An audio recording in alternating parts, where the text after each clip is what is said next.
Je suis très content que vous ayez rejoint ce petit groupe pour vous faire cette présentation. En fait, l'objectif de cette présentation aujourd'hui, c'est d'introduire la démarche, d'introduire le projet. C'est déjà un projet que je fais depuis, je pense, 2016 pour ce qui concerne Aikido appliqué, mais que j'ai déjà fait bien avant avec d'autres associations américaines, peut-être un peu trop américaines. Et j'ai beaucoup à cœur, en tant qu'Européen convaincu que je suis, d'introduire cette dynamique dans la francophonie, car je suis vraiment convaincu qu'on a des ressources au moins équivalentes en qualité. La seule chose, c'est que probablement, on est un peu plus discret que nos amis d'outre-Atlantique, mais que ce n'est pas pour ça qu'on a moins de choses à dire et de choses à leur raconter. La seule chose maintenant, c'est de pouvoir faire passer le message et vous allez voir, la tâche est assez compliquée pour différentes raisons que je vais, entre parenthèses, évoqué tout à l'heure. Alors, cette présentation, je l'avais fait déjà en anglais. Didier l'avait déjà suivi. Je crois que c'était au mois de mars, avril, je ne sais plus. Et là, c'était en anglais. Donc, j'avais à cœur de le faire en français d'abord. Comme ça, je peux tester si mon français est encore valable. Mais non, ça, c'est pour rigoler. Mais c'est surtout pour justement passer dans ce milieu francophonie. Et quand je dis francophonie, il y a des personnes hyper intéressantes du côté du Québec, en France, en Belgique, et encore des gens qui sont bilingues dans le nord de la Belgique, etc., et qui se sont associés, mais qui n'ont pas pu rejoindre aujourd'hui. Alors, en fait, le thème de cette présentation, c'était révéler l'aïkido appliqué. Alors, on va voir exactement de quoi je veux dire, de quoi je parle quand je parle d'aïkido appliqué. Parce qu'on parle souvent de Aikido appliqué dans certaines vidéos sur YouTube où c'est de l'Aikido appliqué à des techniques de self-défense ou de combat dur avec revolver, couteau et des choses pareilles. On n'est pas du tout là, bien sûr. Donc, ce qu'on peut voir, c'est qu'en fin de compte, ce terme Aikido appliqué a été défini exactement de la même façon qu'on parle de science appliquée et qui est en fait l'application des sciences pures, fondamentales, qui est appliquée à la résolution de problèmes dans la vie de tous les jours. De la même façon, l'Aikido appliqué, c'est l'application de l'aïkido fondamental ou pur, enfin, celui qu'on pratique dans les dojos, l'aïkido traditionnel, en gi avec le hakama, etc., et qui est appliqué à la vie de tous les jours pour apporter de la même façon des solutions aux problèmes dans la vraie vie. Et ça, dans n'importe quel domaine, que ce soit l'éducation, le business, l'entreprise, les particuliers, ou tout ce que vous pouvez imaginer. Alors, euh, petit rappel, mais je trouve que c'est important parce que souvent on nous a posé, tiens, est-ce que ma pratique est Aikido appliquée, oui ou non? Étant donné qu'on enlève des morceaux ou qu'on transforme des morceaux à cet Aikido, il faut qu'on s'entende sur de quoi parle-t-on. Alors d'abord, c'est un art martial de self-défense, il ne faudrait quand même pas l'oublier, même si on est dans une recherche d'harmonie. C'est quand même une dimension qui est prégnante, ou sinon ça devient plutôt du tango ou de la danse. J'ai rien contre la danse, mais ici, il y a cette dimension martiale. La deuxième dimension, c'est la dimension physique. Donc, ce n'est pas une philosophie qu'on lit dans les livres, c'est une dimension philosophique qui est pratiquée, qui est intégrée, qui est métabolisée à travers le corps. Et j'ajoute une dimension qui est non négligeable, c'est qu'elle se pratique avec un partenaire. Donc, il n'y a pas de risque d'auto-illusion, comme dans certaines pratiques qu'on pratique, je dirais, individuellement, genre le tai chi, où on travaille tout seul. Ici, le partenaire vient nous ramener à la réalité en permanence. D'accord? Ensuite, il y a cette dimension éthique, et je pense qu'elle est absolument non négligeable. Quand on voit les intentions du fondateur Morihei Ueshiba, c'était reconstruire la famille du monde après la guerre, générer la paix, le respect. Alors, on peut aller très, très haut dans les considérations philosophiques, même spirituelles. Moi, je dirais simplement, c'est transformer le conflit en quelque chose qui est moins violent, moins agressif, avec cette idée quand même de construire quelque chose de plus vaste qui est le dialogue, l'entente et la réharmonisation éventuelle dans les circonstances dans lesquelles on se trouve. On voit ici déjà un intéressant oxymore, c'est l'opposition entre martial et cette éthique de paix. C'est sûr que c'est une contradiction. Et moi, je pense que ces oxymores, ça fabrique véritablement la qualité de l'aïkido. C'est parce qu'il y a cette contradiction, c'est parce qu'il y a cette tension entre martial et éthique qu'on a justement les qualités qui en émergent. Et de la même façon, il y a aussi une dimension pédagogique, puisque la pratique de l'aïkido en tant que telle, c'est une pédagogie qui nous fait acquérir un certain nombre de mouvements, de techniques, de pratiques physiques pour pouvoir justement à la fois bien sûr nous défendre, mais aussi implémenter cette éthique. Et cette pédagogie, c'est la manière dont on l'enseigne sur les dojos d'aïkido, mais qui peut être tout à fait transposée dans une pédagogie à l'extérieur des dojos, c'est-à-dire dans les salles de formation, en coaching et toutes les circonstances que vous pouvez imaginer. Et on a donc aussi cette opposition quelque part, cet oxymore, cette opposition entre physique et pédagogique. Et là, on a effectivement corps et esprit, et parfois, on va être plus tenté par la dimension corporelle, parfois plus la dimension esprit. C'est ce qu'on voit d'ailleurs très souvent dans les bouquins de communication ou dans certaines formations où on utilise l'aïkido comme une métaphore. Il n'y a absolument aucune allusion à la physique, enfin à la physique, à la pratique physique. Il y a plutôt un état d'esprit. Mais justement, je pense que cette philosophie de l'aïkido, à partir du moment où elle n'est plus incarnée, elle perd une dimension, à mon sens, essentielle, qui est de intégrer à travers le corps, au-delà de simplement une belle démonstration sur des beaux principes, des belles valeurs, etc. Alors bon, mais sur le fondateur de l'aïkido, et ce qui est en fait, pourquoi j'ai introduit ceci, c'est pour vous souligner un des principaux challenges que l'aïkido appliqué doit affronter. Donc, quand je parle d'aïkido appliqué, vous avez vu, c'est l'aïkido appliqué à des applications, je dirais, dans la vie de tous les jours, et principalement animé par des formateurs, des coachs, des conseillers, et tout ce que vous pouvez imaginer, des médiateurs également. Et le problème, c'est que cet aïkido appliqué, en fait, si on n'est pas déjà complètement d'accord de quoi on parle quand on parle d'aïkido, on est déjà sur un mauvais départ. Et là, on voit déjà que les élèves directs, par exemple, du fondateur de l'aïkido, étaient aussi variés qu'on pouvait l'imaginer. Et ce qui est intéressant, c'est que justement, chacun de ces gens, chacune de ces personnes a pris dans l'enseignement du fondateur ce qu'ils pouvaient en prendre ou ce qui les intéressait, ce qui les avait, je dirais, attirés, titillés. Et donc, ils ont retiré forcément ces partiels. C'est partiel et ils ont donc mis l'accent sur une caractéristique plutôt qu'une autre. Aucune n'est mauvaise, mais chacune est complémentaire. Et c'est ça qui est important, c'est que justement cet enseignement aujourd'hui disparu, qui a en fait engendré une certaine légende de l'aïkido de la période du fondateur, a donné cette sorte d'arc-en-ciel de décomposition lumineuse dans les différents styles et affiliations d'aïkido.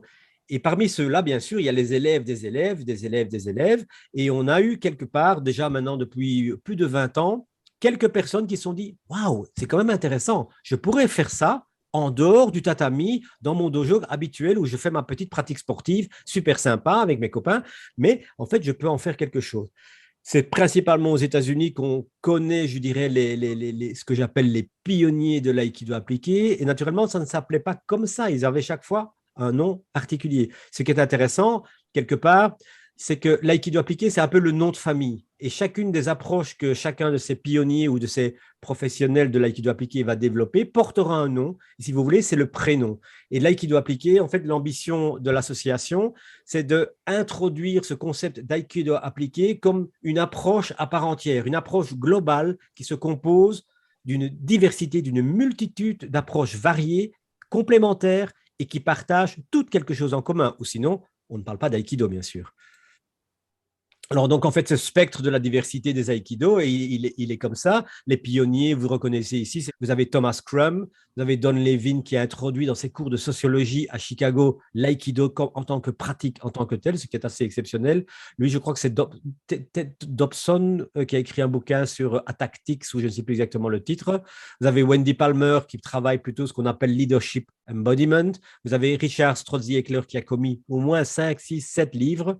Paul Linden spécialisé dans le traitement des traumas. Et ici, comme exemple, c'est Bill Late aux États-Unis, à New York, qui, lui, s'est spécialisé dans l'intervention dans les rues, la réconciliation des gangs, donc un travail de terrain, mais vraiment de terrain, particulièrement compliqué. J'ai eu l'occasion de le rencontrer. Il est véritablement impressionnant.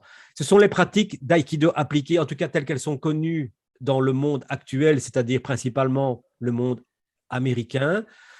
Et si maintenant on regarde en fait comment, ok, je pratique l'aïkido et comment ça se fait que j'arrive à une pratique que je peux proposer à l'extérieur. En fait, une approche d'aïkido appliquée justement a des dimensions qui va faire leur originalité, qui va faire qu'elles seront la plupart du temps différentes. Le premier, c'est le style d'aïkido. Je vous ai dit, l'affiliation, l'école d'aïkido va faire que vous serez plus orienté sur les aspects énergétiques, comme dans le ki-aikido, etc., ou bien plus physique, dans les styles plutôt aikikai ou les styles, etc., en France, qui sont quand même très prégnants. Vous avez aussi, bien sûr, votre propre recherche personnelle, votre propre sensibilité, ce qui vous intéresse, vous, ce que vous êtes venu chercher, ce qui vous a appelé à faire de l'aïkido. Parfois, c'est simplement parce qu'on a accompagné son fils au cours des enfants, mais probablement qu'après va se développer une autre attirance, un autre appétit pour certaines choses. La troisième dimension, c'est votre background, votre spécialisation personnelle, vos domaines d'intérêt, ce que vous avez appris et qui fait votre compétence aujourd'hui. C'est-à-dire que vous avez un background, vous êtes peut-être coach, formateur, intervenant, manager, leader, éducateur, peu importe, vous avez un background. Parfois, vous avez des approches comme l'analyse transactionnelle, la communication non violente ou des approches de management classique, MBTI, les disques color et tout ce que vous pouvez imaginer. Ça, c'est le background que vous avez et avec lequel vous allez recevoir votre pratique d'aïkido en fonction de votre sensibilité et votre recherche personnelle. En bas, en vert, c'est l'aspiration personnelle, ce vers quoi j'ai envie d'aller et que j'ai bien sûr envie de proposer. Et la dernière dimension, c'est votre intention. OK, avec le style que j'ai, avec mon background et ma sensibilité personnelle, quelle est mon intention? À qui j'ai envie de parler? À qui j'ai envie de m'adresser? Quel est mon but? Qu'est-ce que je veux apporter? En fonction de ça, vous allez avoir 1000 déclinaisons. Vous pouvez travailler sur les aspects violence en institution, en mettant l'accent sur la self-défense parce que c'est votre dada. Vous pouvez mettre aussi l'attention sur la communication, le leadership, le management parce que c'est votre dada et c'est ça que vous sentez que vous pouvez apporter, je dirais, à votre marché potentiel, c'est-à-dire en fait aux gens que vous allez adresser, c'est un horrible anglicisme à qui vous allez vous adresser. Et en fonction de votre recherche personnelle, vous allez développer un style particulier. Et c'est un petit peu ça qui est un peu dans ce sens-là. Si je le représente autrement, vous avez votre approche d'aïkido appliquée qui est inspirée par votre pratique d'aïkido et par les autres pratiques background que vous avez derrière vous avec une intention particulière. Et ça forme la spécificité, l'identité de votre propre pratique. Alors, ça peut être, comme je l'ai marqué, éducation, coaching, management, business, etc. Diplôme en psychologie, en coaching, en thérapie, en management, en éducation. Donc, c'est tout ça qui va composer je dirais, cette approche. Une fois que vous avez cette approche, vous allez prendre votre bâton de pèlerin et vous allez offrir votre service, votre produit à votre marché potentiel, à vos clients, à vos prospects. D'accord? Mais vous n'êtes pas seul à le faire parce que de par le monde, il y a énormément de gens. Et c'était une des motivations qui fait que je me suis lancé dans l'aïkido appliqué en tant que projet, je dirais, plus large. C'est parce que j'étais fatigué de devoir toujours expliquer à mes clients potentiels, à mes prospects, que ce n'était pas quelque chose d'original qui appartenait purement à Christian Van Enten, mais c'était quelque chose qui était l'objet d'une recherche et d'une pratique et de développement hyper développé quand même à travers le monde. Beaucoup de gens le font. Et en général, ça ouvrait des portes, de savoir que ce n'était pas un petit gadget ponctuel qui va amuser l'équipe le temps d'un team building, une belle après-midi où on va bien souper après, etc.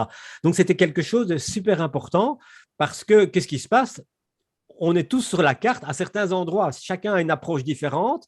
Et voilà, ici, là, on a 9 pratiques et 9 approches et chacun fait son petit bonhomme de chemin, propre clientèle, propre public local, public géographique.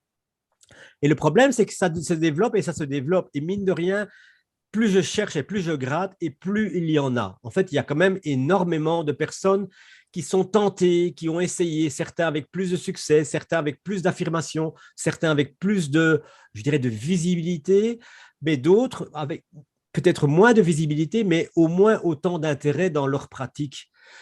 Alors, on se démultiplie, et qu'est-ce qui se passe? Pour finir, on arrive à une offre qui devient illisible. Illisible, à part quand on s'adresse à une pratique en particulier. Et c'est un petit peu ça, exactement comme dans les toiles impressionnistes, où en fait, on a ça sur une toile impressionniste, mais c'est quoi ce truc? Et puis, on dézoome, et ça, c'est l'intention de l'association Aikido Appliqué, c'est de dézoomer pour donner une impression d'ensemble, une vision globale de l'ensemble des pratiques. Donc, il ne s'agit absolument pas, et c'est probablement en ça que quelque part, que je diffère ou que je me distingue de la logique parfois américaine. Il n'y a aucune intention de formater, d'uniformiser. L'intention est simplement de rassembler et de connecter dans la diversité pour créer quelque chose de global avec chaque fois des spécificités. Mais vous serez de toute façon d'accord avec moi que votre offre, nos offres en général, sont au moins aussi diversifiées que les demandes de vos clients, de vos prospects. Donc, il est tout à fait normal, et c'est une force quelque part, de pouvoir offrir quelque chose de varié et de diversifié. Bien sûr, si je me mets maintenant avec le point de vue du client ou du prospect potentiel, il est tout à fait intéressant que ce prospect trouve vraiment chaussure à son pied, trouve vraiment l'approche qui va lui convenir et pour lequel la personne a un besoin particulier. Et ça, c'est intéressant. Bon, peut-être pas pour vous parce que vous avez une sorte de monopole, parce que vous êtes dans votre région tout seul à le proposer, mais certainement à plus long terme. Et j'ai la faiblesse de croire, pour l'avoir déjà plusieurs fois expérimenté, c'est que vous avez votre portefeuille client, votre portefeuille prospect, vous avez donc une offre potentielle de services en tant que professionnel Aikido appliqué, mais j'ai la faiblesse de croire véritablement que la demande est largement supérieure à l'offre actuelle, tout simplement parce que les gens ne connaissent pas. À partir du moment où les gens n'ont pas la connaissance, ils ne peuvent pas avoir besoin ou sentir que c'est une solution et une réponse. Ils ne connaissent pas la solution. Et c'est un petit peu ça l'objectif que nous poursuivons, c'est de dire, vous savez, ces multiples approches, peut-être pas très lisibles, elles forment un tout qui a une cohérence globale, qui est basée sur les principes, la pratique de l'aïkido, etc., mais qui va vous permettre véritablement de développer des choses que vous n'imagineriez pas pouvoir atteindre, justement de par la spécificité de l'aïkido dans sa dimension martiale, physique, éthique et pédagogique. Alors, c'est un peu cette notion de maïeutique que j'aimais bien, c'est-à-dire, en fin de compte, ce que nous essayons, on n'essaye pas de vous convaincre que vous faites déjà, que vous ne faites pas, c'est simplement de dire, mais rendons-nous compte que nous formons quelque chose qui forme un système pas très visible et que nous pouvons véritablement, en l'assemblant, en la réunissant à travers ce qui nous rassemble et en gardant la spécificité de ce qui nous diffère, de pouvoir véritablement introduire cet aïkido appliqué dans toutes ses variantes, je dirais, au monde entier. Les Américains, ils adorent qu'on parle d'apporter les choses au monde. Nous, on est beaucoup plus modeste, on parlera peut-être d'hexagone ou clientèle, mais les Américains, ils n'hésitent pas, ils parlent du monde. Donc, parlons du monde aussi. Il est un peu à nous aussi, quelque part, tant qu'on le respecte. Alors, bon, voilà, ça, c'était la petite image pour s'amuser. Et donc, en fait, cet ensemble de diversité, l'idée, c'est en fait de les rassembler sur ce parapluie, quelque part, appelé Aikido appliqué, dans lequel chacun peut s'exprimer en fonction de sa sensibilité, ses impressions, ses expressions. Et en fait, l'effet de groupe génère quelque chose, certainement de potentiellement puissant, qui va largement dépasser votre simple offre individuelle, aussi intéressante soit-elle. Votre offre individuelle va être nourrie du cadre global dans lequel vous baignez dans votre pratique et dans votre développement. C'est un peu ça qu'on a comme objectif, avec donner une certaine visibilité en créant ce champ de connaissances et de pratiques qui rassemble de nombreuses approches originales dans un tronc commun qui est en fait l'aïkido. Et encore, il faut s'entendre sur de quoi parle-t-on quand on parle d'aïkido? Mais c'est ça toute la richesse des dialogues que nous entretenons au sein de l'association, parce qu'il y a énormément de questions. Est-ce qu'une pratique uniquement verbale est considérée comme aïkido appliqué? Est-ce qu'une pratique essentiellement énergétique est considérée, etc., etc. Et ce sont des échanges particulièrement intéressants. Une autre chose, c'est la clarté, effectivement. Mon offre est particulière et elle se situe dans un ensemble et je vais pouvoir aider à ce moment-là, je dirais, les clients potentiels à trouver l'approche. Et à ce moment-là, vous ne serez peut-être pas contacté par l'entreprise à côté de chez vous, mais peut-être qu'une entreprise de l'autre côté du pays va dire c'est exactement ça que j'ai besoin quand vous me proposez ça, et c'est vous que je veux pour travailler à ça, parce que c'est vous qui allez m'apporter la meilleure réponse. Alors, j'ai déjà dit, je passe. Ce qu'on veut offrir, c'est un réseau de professionnels avec des échanges, avec comment fait-on pour partager la connaissance, augmenter l'expérience. J'avais déjà raconté par le passé, je pense que j'avais raconté à Didier, je pense, c'est que j'ai eu il y a 2 ans une offre pour faire un projet prototype dans les écoles en France à l'éducation nationale. C'était vachement bien introduit, mais j'ai tout de suite vu que je ne pouvais pas faire ça tout seul. Donc, tout seul, je ne pouvais pas répondre à cette demande. Et pour finir, j'ai contacté les fédérations d'aïkido en France. Ça ne s'est pas mis du tout. Ils pensaient que c'était simplement introduire de l'aïkido dans les écoles. Mais non, l'aïkido appliqué, ce n'est pas introduire l'aïkido dans les écoles. C'est utiliser l'aïkido pour les écoles à, comme on dit en Belgique, discrimination positive ou les écoles en difficulté, de pouvoir introduire un nouveau mode de respect, de dialogue, un nouveau mode relationnel et comportemental basé sur les principes de l'aïkido. Et ça a été pour moi une terrible déception. J'ai dû refuser ce marché parce que j'étais tout seul pour le proposer. Je savais que je ne pouvais pas le faire tout seul. C'était impossible. Si j'avais eu à ce moment-là un réseau de professionnels, j'aurais fait appel et j'ai dit, voilà, j'ai besoin qu'on soit 5 et avec ça, on va cartonner. Et j'ai dû abandonner le projet. Pour moi, ça a été une déception essentielle et j'ai dit, ça, c'est pas acceptable. Vous voyez, c'est pas acceptable. Je peux faire beaucoup de choses, mais tout seul, non. Je n'allais pas rouler à travers toutes les routes de France, à travers toutes les écoles. Ça ne m'intéressait pas. Et j'ai passé ce stade-là, donc je ne suis plus intéressé par ça. Et c'était une grande déception. Réseau de professionnels, c'est cet argument. Ensuite, des synergies, des coopérations, c'est exactement ce que je viens de vous expliquer. C'est-à-dire qu'en fin de compte, nous avons tous des complémentarités et on peut développer des choses de plus en plus. Parce qu'à partir du moment où c'est apprécié comme une approche globale, votre apport n'est pas simplement votre compétence individuelle. Votre apport va nourrir de manière systémique l'ensemble des approches, l'ensemble des propriétés. Je pourrais vous en parler. On a énormément de discussions sur ce qu'on appelle droit d'auteur. Quand vous développez un nouveau modèle, quand vous développez une nouvelle approche, est-ce que vous la mettez à disposition? Est-ce que vous la rendez en copyright super fermé? Est-ce que vous autorisez la diffusion? On allait plutôt dans le sens qu'on appelle dans la licence intellectuelle, propriété intellectuelle, qui s'appelle Creative Commons, dans le sens de dire, voilà, je développe le modèle A, je le mets au public, mon nom doit suivre le modèle, c'est moi qui l'ai conçu, mais vous pouvez introduire des variations, mais vous pouvez l'appliquer. Et en fait, où est-ce que le professionnel gagne sa vie dans l'histoire? C'est en apportant le service. Ce n'est pas le modèle que vous développez qui a une valeur en soi. Si, il a une valeur en soi, mais c'est la manière avec laquelle vous l'apportez à vos clients qui est la valeur. C'est là que ça doit se situer et pas dans la notion de renfermer les modèles de manière à ce que chacun a son petit modèle, son petit exercice.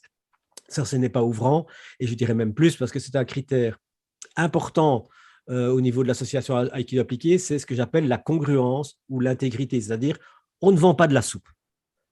Proposer l'aïkido appliqué dans les organisations ou à des clients ou à des particuliers, c'est pas vendre un produit extérieur à nous-mêmes. Il nous faut un tant soit peu l'incarner dans les valeurs et dans la manière de faire. Bien sûr, tout ça, c'est modulable, mais je pense que c'est important de pouvoir dire, oui, je crois dans ces synergies parce que c'est ça que je promeus, et en même temps, ce serait incohérent de dire, et je vais le faire dans mon coin à moi tout seul. Là, on remarque une incohérence, et je pense que l'aïkido, justement, nous invite à dépasser cette barrière. Et comme je suis convaincu, et c'est peut-être un a priori, mais que la demande serait beaucoup plus grande si c'était mieux connu, je pense que ce n'est pas une question de rareté. On n'est pas dans un monde de pénurie. Je crois qu'il y a beaucoup plus de demandes potentielles que d'offres actuelles. Encourager les nouveaux développements, ça c'est vachement important. On a au niveau de l'association plusieurs personnes qui sont en train de faire des PhD, donc des doctorats, qui étudie l'impact de l'aïkido en termes de communication, en termes de thérapie. Donc, il y a vraiment du matériel. Ce n'est pas simplement une petite lubie, rassemblons-nous, camarades. Non, c'est quelque chose qui véritablement connaît un développement. Il y a des études, des doctorats qui sont faits en Nouvelle-Zélande, en Allemagne. Ici, je connais quelqu'un qui le fait ici en Belgique, là, pour le moment, et probablement d'autres que je ne connais pas. D'accord? Et alors, bien sûr, avec ça, bien sûr, il faut l'accompagner parce qu'il faut vivre aujourd'hui une plateforme pour justement publier, donner de la visibilité, puis proposer un directory en anglais, c'est-à-dire un annuaire des professionnels, et éventuellement la possibilité d'annoncer des activités, d'annoncer son CV pour que les personnes de l'extérieur puissent dire, tiens, cette approche m'intéresse.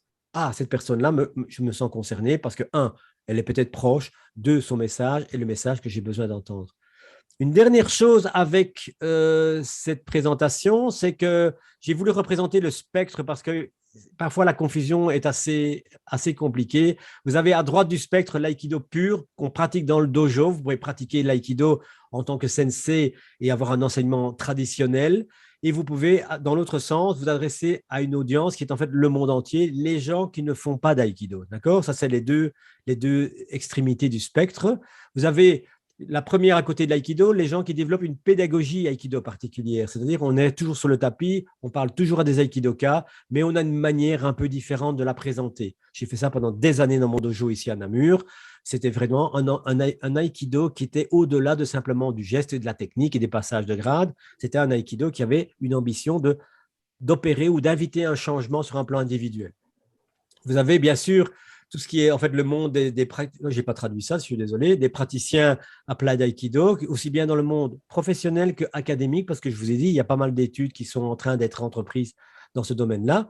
Et vous avez aussi, bien sûr, dans ce spectre, les gens qui sont probablement déjà Aikidoka, mais qui n'ont pas encore fait le pas de proposer leur pratique d'Aikido appliquée. Et puis, vous avez les formateurs purs qui n'ont jamais pratiqué d'aïkido. Je disais avant de commencer la réunion que j'ai découvert un exemple tout à fait intéressant d'une pratique en Suisse qui s'adressait à des personnes qui n'ont jamais pratiqué d'aïkido, des éducateurs, et qui proposent une pratique d'aïkido appliquée à des familles sujettes à violence. Et ces personnes, ces éducateurs, éducatrices, n'ont pas mis un pied sur un tatami jamais de leur vie. Et ils sont capables de transmettre l'enseignement. Donc, vous voyez que dans ce spectre, vous avez une variété de pratiques. Et bien sûr, l'association Aikido appliquée s'adresse bien sûr à la sphère plutôt du côté de la gauche. On n'est pas trop intéressé par la dimension, je dirais, tatami, Aikido pur et pédagogie particulière. C'est intéressant. Mais disons que c'est dans la pédagogie Aikido particulière que les gens vont se révéler. Les gens vont dire, tiens, mais oui, mais cette pratique, c'est plus que ça. Moi, je suis intéressé d'aller vers la gauche et d'aller vers justement cette transmission au monde de ce que moi, j'ai appris, de ce que moi, j'ai retenu. Euh, voilà, donc aider à devenir praticien Aikido appliqué, c'est à cette personnalité-là qu'on va identifier les pépites, identifier les personnes qui parfois se sentent très seules dans les dojos. Vous avez parfois des sensei qui n'en parlent pas du tout, mais la personne a un appel intérieur en disant il y a plus que ce qu'il me raconte. D'accord? Alors, vous savez très bien que si à ce moment-là, la personne change de dojo, ça, c'est pas bon du tout parce que dans le monde Aikido, changer de dojo, c'est pas très bien apprécié. Donc, ici, c'est pouvoir proposer une porte de sortie vers le haut qui va dire tiens, mais vous allez pouvoir découvrir une pratique qui est compatible avec celle qui est dans votre dojo, mais particulière. Ici, bien sûr, ce que nous voulons proposer, c'est un réseau professionnel, annuaire, agenda, conférences, publications, intervisions, etc.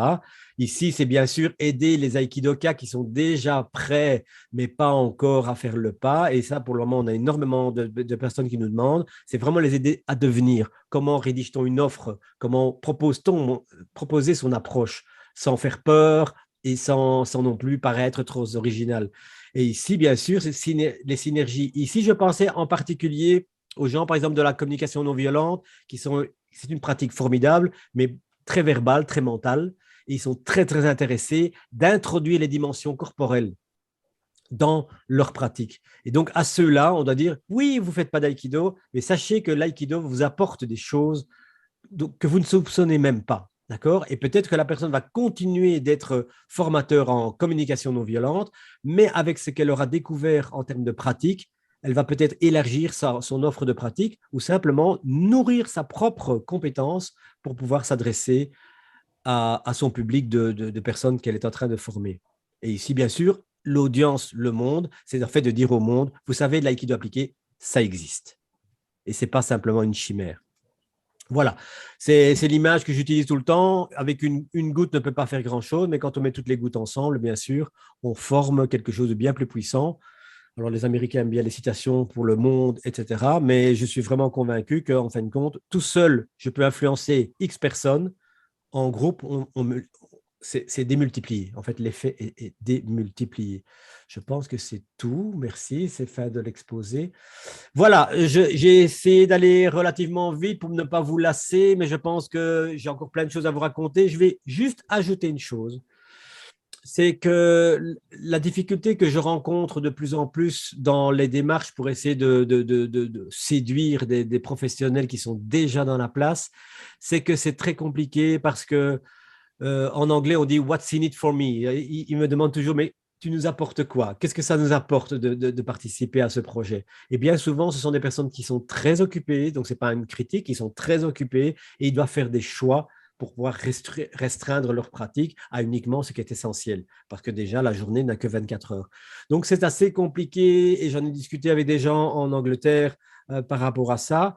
Et par contre si je regarde nos deux publics cibles, le premier, J'aimerais bien vous entendre d'ailleurs à ce sujet-là. Le premier, ce sont les professionnels qui font déjà le job dans l'aïkido appliqué. Et surtout, c'est ceux qui sont prêts à, qui ont le background, qui sont déjà coachs, qui sont déjà formateurs et qui n'ont pas encore véritablement fait le pas d'introduire ça dans leur pratique ou dans leur offre de service. Et en fait, ce qui nous marque de plus en plus maintenant, c'est de dire, OK, les gens qui sont déjà en train de le faire et qui sont fort occupés, ils ne sont pas disponibles, en fait. Ils sont simplement pas disponibles. En tout cas, pas maintenant. On n'a pas quelque chose de suffisamment solide à leur proposer. Donc, pour le moment, on est plutôt en train de s'écarter de cette branche-là. On préfère se spécialiser dans les personnes qui sont sur le point de, qui sont déjà convaincus, mais qui n'ont pas encore vraiment fait l'étape, ou des gens qui sont beaucoup plus loin et qui doivent encore faire tout un cheminement. Et c'est pour ça qu'on va faire, c'est le projet qu'on a défini pas plus loin que la semaine passée. Nous allons définir, nous allons créer un institut, une école, une académie, appelez ça comme on veut, où chacun qui est professionnel de l'aïkido appliqué, c'est-à-dire qui revendique d'avoir suffisamment de bagages, sera invité, si ça lui chante, de proposer des cours, des formations, sous quelque forme que ce soit. Ça peut être une simple vidéo interview, ça peut être un témoignage de mon expérience, ça peut être un cours en ligne complètement construit, ou ça peut être des webinaires, ça peut être exactement tout ce que vous voulez, mais qui va permettre à répondre à la question que se pose la personne venue de l'extérieur, qui a peut-être une base de coaching, qui a déjà fait de l'aïkido, qui dit j'ai envie de faire ça, et j'ai besoin de me former, il me manque quelques informations supplémentaires. Et là, il pourra avoir de l'expérience des personnes qui sont déjà passées par là, de même qu'un tas d'influences positives sur un plan marketing, sur un plan de l'offre, la rédaction de l'offre, comment je peux l'intégrer sans faire peur, sans faire peur. Et donc là, pour le moment, on va vraiment mettre l'accent sur ça. On va développer une vraie plateforme. On va cataloguer les différentes offres de modules qui vont être proposées par les différents professionnels comme étant, OK, là, on travaille sur la dimension marché, contrat, offre, rédaction de l'offre, marketing ou simplement technique dans le cadre du management, du leadership, qui fait quoi qui est intéressant. Et ça, je pense que ça va vraiment donner parce que là, on a eu énormément de demandes et on s'est dit, bon non, basta, on arrête de se fatiguer avec les gens qui sont déjà fort occupés et on va s'occuper des autres. Voilà. Bon, très rapide, très vite,